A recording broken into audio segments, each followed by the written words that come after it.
very simple. Because again, you're not the only destination. We have other destinations. It's not only Egypt. There are other places, and such places, they are working very much for investments, and they are giving everything. Yes, indeed, but what we're speaking about today, sir, is Egypt. So what we want to attract the investors for is Egypt right now. So from your point of view, and we have seen here during at the very beginning of the program, national businessmen saying that Egypt is an excellent opportunity. Rather, he was even a foreigner who was investing in Egypt, and he said that Egypt is an excellent opportunity for investors. It's true, because this is the second country all over the world that gives the best high return on investment. So if you are looking as an investor for high return, but you have to understand the mechanism, because if you get it wrong, you might go bust.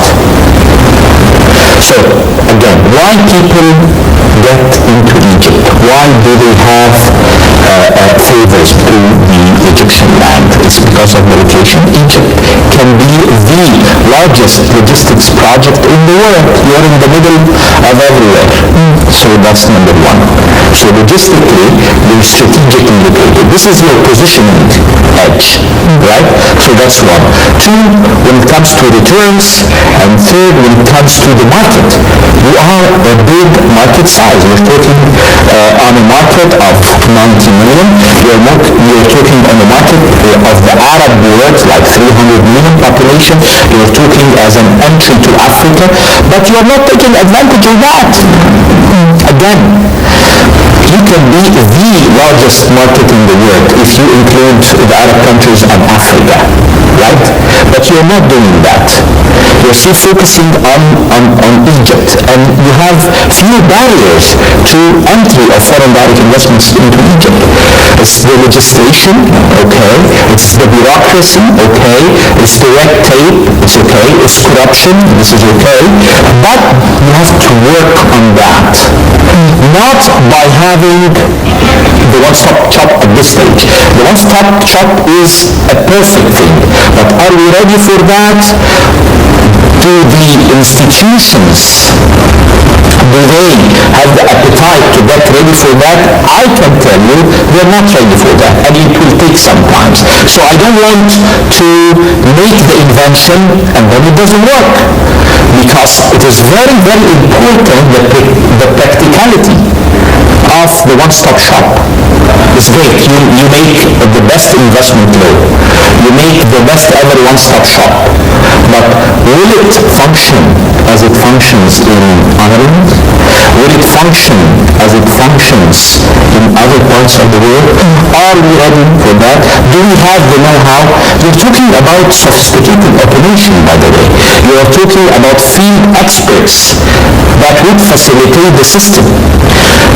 I can loud and clear and say, ladies and gentlemen, we're not ready for this stage at the moment. All what we need to give is to give more concessions, more incentives, more guarantees, and let me highlight guarantees for foreign direct investments.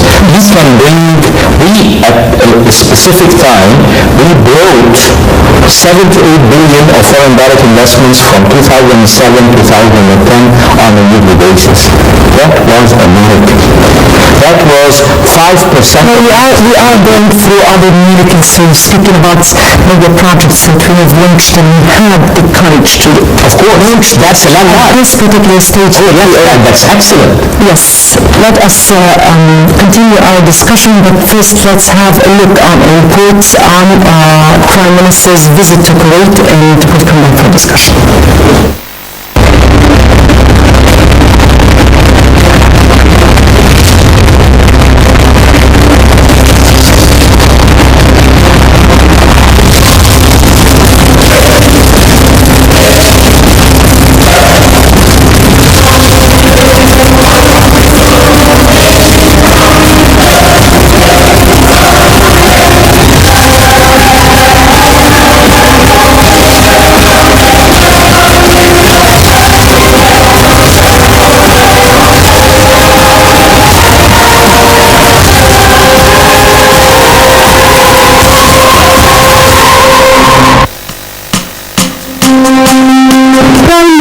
Ibrahim have received an offer from Kuwaiti tycoon Mohammed al-Shaya to invest $3 billion over a 4-year period in Egypt to build a massive mall on approximately 120 acres.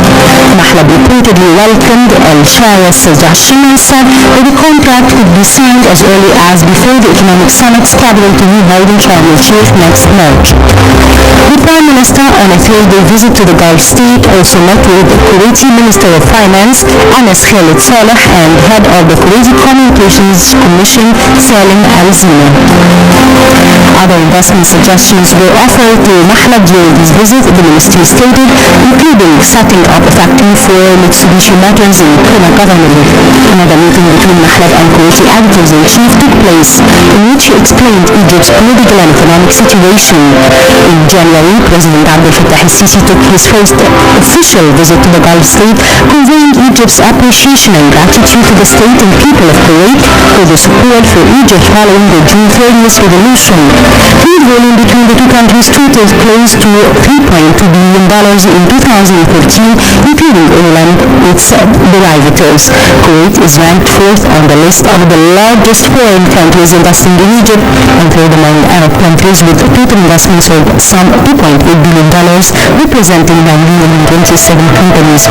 Ibrahim Mahlab said that Egypt is preparing a package of legislative reforms to move more foreign direct investments to breathe life into the ailing economy of the country. Mahlab said in a speech during his visit that a higher committee for legislative reforms is reviewing a large number of laws, at the forefront of which is the investment law, with the view of curtailing bureaucracy and cutting time of paperwork processing. He affirmed that the new investment law will be completed before the convention of the International Economic Conference, which Egypt will organize. He pointed out that the current situation in Egypt requires solidarity and cooperation among regional countries to overcome the huge security and economic challenges.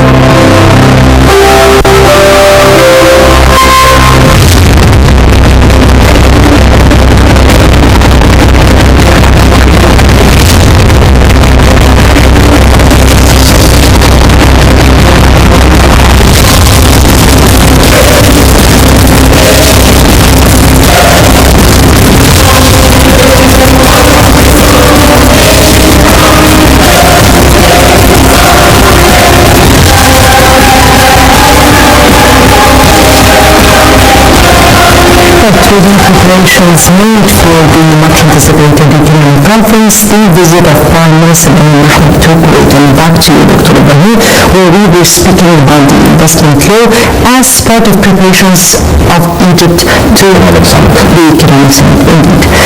And of course, Prime Minister visit to Kuwait is not the first one to be made.